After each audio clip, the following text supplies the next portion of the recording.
All right, I'm back. Welcome to Driving in Korea. My sometimes regular video about living and food and travel in Korea. My name is Joe. I know it's been a while, but this isn't confession, so I'm not going to tell you how long it's been since the last time I've done this. But anyway, I couldn't resist. I mean, now that we've gotten into October, I thought that we'd talk a little bit about autumn foods, fall foods in Korea. We're a very seasonal country. I mean, people would joke that, you know, when promoting Korea, sometimes people say, oh, well, Korea has 4 seasons, as if it's the only country that has 4 seasons. But I'll actually modify that and state that we're very seasonal. Yeah, we have summer, fall, winter, spring, yellow dust season, wet season. But we have a cuisines, especially we have a cuisine that is so super seasonal. There are like some parts of the year you can only get some things for only like 2 weeks out of the year. There's like every week there's some new dish you're supposed to eat, things like that. So I'm going to cover basically maybe September, October. I know September's already passed, but September, October, early November, which means I'm not going to cover kimjang yet, the kimchi making season, because that's going to be a much bigger video. But I want to start off talking about one of my favorite, most unique fishies you can get in Korea called jeon-eo. Now you can get jeon-eo basically any time of the year, but it's best in September and October, especially early October. What it is, little fish. It's called in English it's called a gizzard shad, but who's heard of a gizzard shad? What's interesting about these little fish is that they molt or something. But what it is that during this period, I think they're maturing or something. But for this short time, you ever familiar with the soft shell crab? Well, this is a soft bone fish. During September and early October, their bones are edible. You can't even taste their bones unless you're really going for it. So these little fish that you can eat bones and all. And they're tasty too. They're slightly oily like mackerel. And there are 2 ways I like to have it. Ooh, look at this. Ooh, you can tell it's really becoming late with the sun setting right now. Hue, which is raw. Now, usually when you get sashimi, it's sliced like filleted and then sliced. But this one, since it's all boneless, is like straight through. So you get tiny little steaks. It's like the slash and slide special effect in Hollywood, but with fish. The other way is grilled. So you can get it both ways, it's best. Now, something about Korea is so great at grilling fish. Yeah, and it's so simply done. Salt and smoke. Salt and smoke. And what's fun is eating a fish that's bones and all, because you get all the flavor. Because anyone who knows anything is like, most of the flavor is in if you have the bones. You know, you want to order fried chicken, you want it with the bone.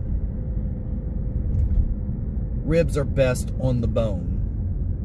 That's where the flavor is. So with the bone soft, you know, you're eating the bone. So if you can get jeon-eo, gizzard shad, now you'll know it when you're at any place that specializes in seafood, where they're swimming in the tanks, and you see these little silver fish that look like they're trying to swim, but they're not swimming. They look like they're dead because they're basically just being blown around by the tank, like they're like leaves in the wind. That's jeon-eo. Get those. They're pretty good. There's a place in jeon-eo near Avenue of Youth, and it's a seafood pub. And I just saw recently they've been doing a jeon-eo special. They do it the 2 ways I told you, and they do a muchim, which is like a salad. with it. I really want to go there. I can't ever find anyone to go eat it with me. The other food that is really big in fall, that, I mean, you can get it all year round, but it's really good in fall, is jokbal, pig's feet. Don't freak out over the pig's foot. That's where all the flavor is. Now in the Philippines, you get a wonderful pig's foot dish called crispy pata. It's one of my favorite dishes in the entire world. Korea does it this way. It's boiled for a long, long time in medicinal herbs and roots and things. Cinnamon. It has a really strong cinnamon aroma, and it's kind of golden. Not amber, mahogany. It's mahogany brown when it's done. And it's fatty, it's full of cartilage, which people say is great for the skin. I think that's bull, but whatever you believe. And basically you eat it kind of like jokbal. It's almost like ham when you eat it. So what it is that it's sliced up like ham. If you want to, you can go for the toes if you want to be ghastly. But you have lettuce wraps, you have salted shrimp, you have all these sauces, sometimes some oysters to eat it with, and you just make your own little wraps with the jokbal. I mean, granted, even for kids, you know, it looks scary, so that's why I think it's a great October food. We usually, my friends and family, we started a tradition where we eat it on Halloween. Our group, we do a little Halloween in the park in Ilsan, and a bunch of Korean and expat families get together, and it's usually on an afternoon, early afternoon, on a Saturday or a Sunday. I think usually on a Saturday, and we do costume contest, costume pictures, and we all instead of a house, everyone brings out their own picnic blanket. And they have candy, and the kids just run around and they do trick-or-treat at all the blankets. That's fun. I mean, it's the closest we can get to trick-or-treating in Korea, because people aren't knocking on doors. We tried that one time with our apartment complex.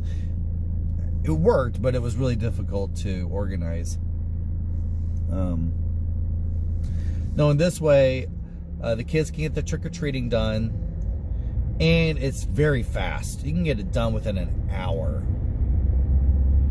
And then all the families pair off and go out to have food and drinks together. So it's fun for the kids, it's fun for the adults. And our thing is, we like to go get jokbal. If you can't get it, another seafood. Now I'll go back into seafood. This actually was big in September, but also lasts until October, is gukgae. It is blue crab. Just like the blue crabs you might see in the U.S. I grew up on the Gulf Coast, and we used to catch them in crab traps. There are 2 times a year where it's great for blue crab. There's April, which is for female, and now male crabs are best in at this time of year in the fall. You know, they're the best to have in crab soup. You have steamed, or my favorite is gaejang, which is raw, marinated, pickled. I would say pickled crab. And namdali. There's a king crab fest. It's over in Hongsong, over in South Chuncheon province. So if you look for the oh no, never mind, that's something else. There's something else. Let me go back on that one. See, I made a blooper. I was checking my notes, and I did the wrong thing. I can't remember everything. So anyway, what I want to go back to is talk about the king crab. Always good, but it's the male crabs this time of year, so you're not going to get much roe.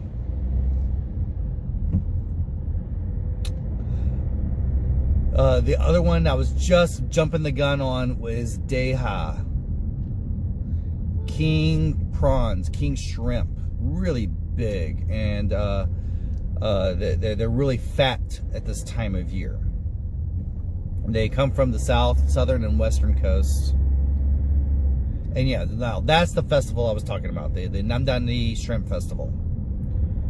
And it's over in Hongsong in South Jinchuan Province. Now this is the time to get it, because the shrimp are usually, they're born around in April, and they get fattened up, and I mean, of course they get fatter later on, but they run off into the deep ocean in November.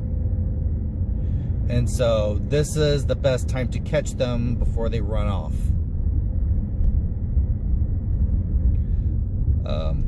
Those are great to eat. My favorite way to eat them is salt grilled. Sogum kui. Seo sogum kui. That's my favorite way to eat them. There are so many other autumn foods. I can't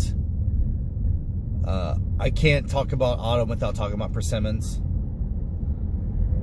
We're gonna get later on, I would say, well, we're starting to get the persimmons now, and they're starting to ripen. Late October they start ripening, because they'll get mushy and you can use them in your haunted house. Hongshi and gokgam. And the really fresh ones that's still hard and crispy, and then they get all ripe and mushy, and it's really nice that way. When it's all mushy, it's great when you freeze it, and then you can eat it like ice cream, and then you dry them out. That's my favorite way to eat it, is dried. For me, I don't know why, it's a little sweet for me. I don't like sweet things as much as I used to. But I really appreciate the persimmons. If you like persimmons, this is the place for it. And I associate it with just the romance of late autumn. You see them on the trees in the city, and you just watch them fall one by one. And when the last persimmon falls, that's when winter starts. I used to work in this one building, and there was a persimmon tree right outside, and I would just stare at the tree and just watch the persimmons fall. And it's kind of melancholy when the last persimmon falls. But when the last persimmon falls, it's time to make kimchi. See? Told you we're seasonal. Yeah, I can't think of much. We just eat them straight up. We don't really do much with persimmons other than just eat them. Now, if you're looking for drinks, we have dechu cha. Yeah, dechu, which is jujubes, the Korean dates. They're ripening at this time of year, and they do taste a little similar to a date and a raisin. And you can get dechu cha, which is dechu tea, which it's rich. To me, that again, that's another taste of winter and autumn. It's like a raisin tea.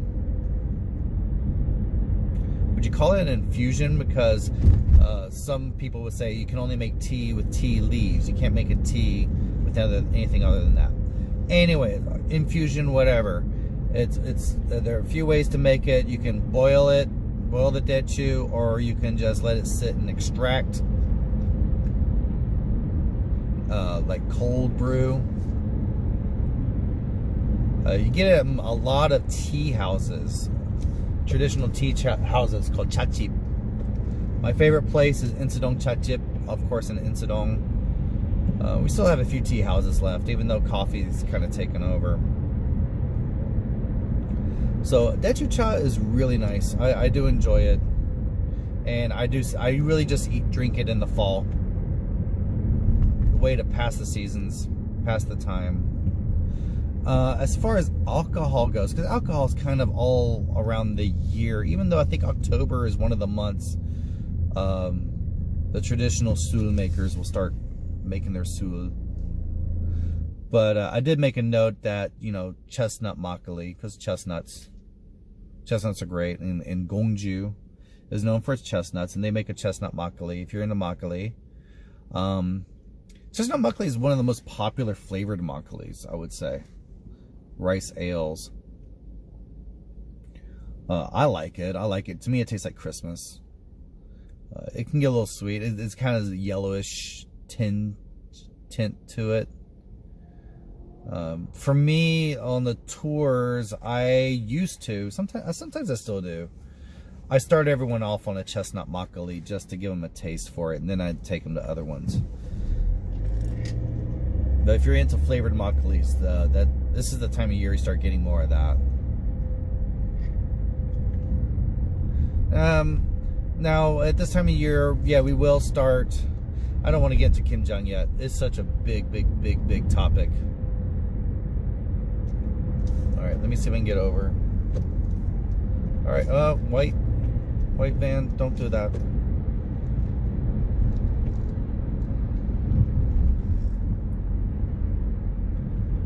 Those are basically the autumn dishes.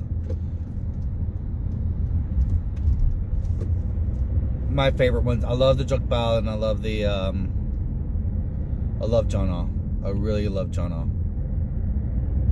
And if you can ever get your hands on all the other seafood, the large prawns and the gokke, which will be on, they'll be highly available at Nyeongjin Fish Market if you're in Seoul. They'll be all over the country. We're loving it. All right, in other news, let me see. Oh my gosh, I have not talked in a long time, like since August maybe. So it's been a few months, but it's been busy. The reason I haven't been doing this is I'm so busy, so I'm using my drive time to think, and I'm usually having phone conversations, and you don't want to hear my phone conversations. Hands-free, I'm being very careful. Yeah, the guy who does videos while driving is being careful. The tours have really picked up lately. We're in our peak season right now, and it's so much fun. So much fun. I went out and went to Sean's tour. Sean is the other Dark Side of Seoul tour guide, and I got to see how he does his tour, which is very different from the way I do my tour, and it's very good. So that's kind of cool. If you've done one of the Dark Side of Seoul tours, you should go ahead and do it again. One on the weekend, one on a weekday. You get two almost completely different tours. But the one we're really excited about is we're developing a new Instagram tour. You're like, what's an Instagram tour? Well, there are lots of tours around the world. And I think there are a few in Korea. They're photography tours. But this one's actually going to concentrate on shots that are very Instagrammy. Things that really just look cool, have great angles, have great filters. They work great for selfies. Some areas. We've been working with our tour guide, Jane. She's a social media manager. So she can give you tips on how to improve your Instagram account, how to get the best shots. We're in the middle of, we've already worked it out. We're testing it now. It should be available on October 26th.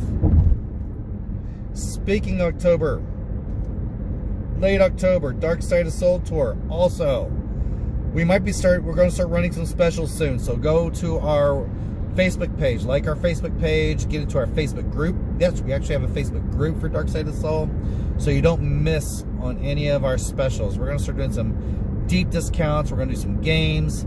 Also, we talked to Minji the Ghost.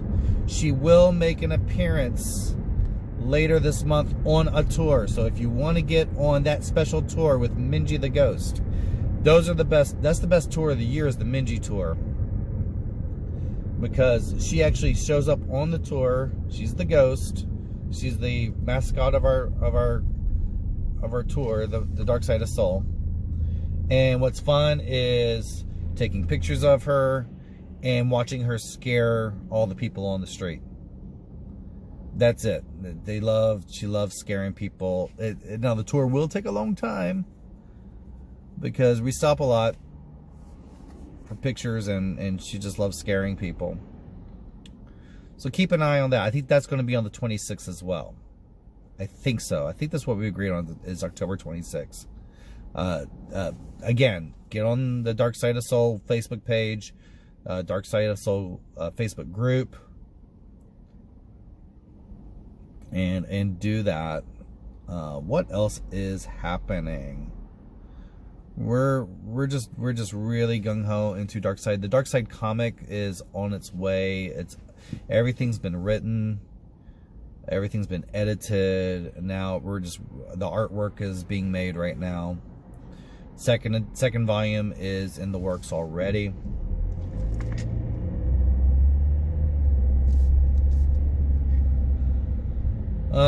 In Korea itself, that Japan boycott that has been going on, it's kind of fizzled out. But you know, boycotts don't. I mean, as much as people try, boycotts only can live for so long. I mean, people still boycotting. Koreans still boycotting traveling to Japan. Sort of. Supposedly. I think that's dying out.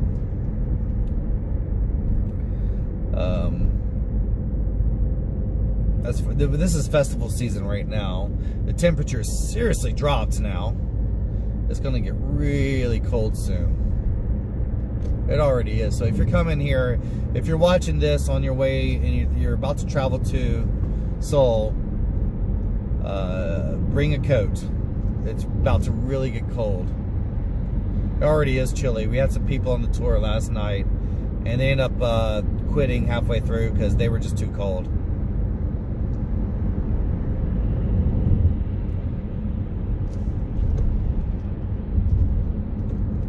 Yeah, all the festivals are happening right now. I think the Makgeolli Festival in Ilsan is coming up.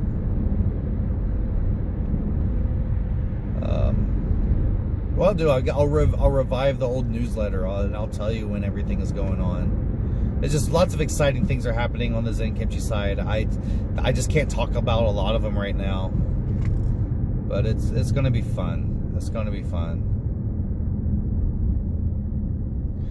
All right, well that's all I really have. So if you have any questions or just talk about your favorite autumn foods, I'm sure I missed something. I'm really sure I missed something. I'll post them in the comments. Don't forget to subscribe. I forgot to say at the beginning. Please subscribe. Please. If we hit 100, I can start doing these live. And until then, 안녕히 계세요.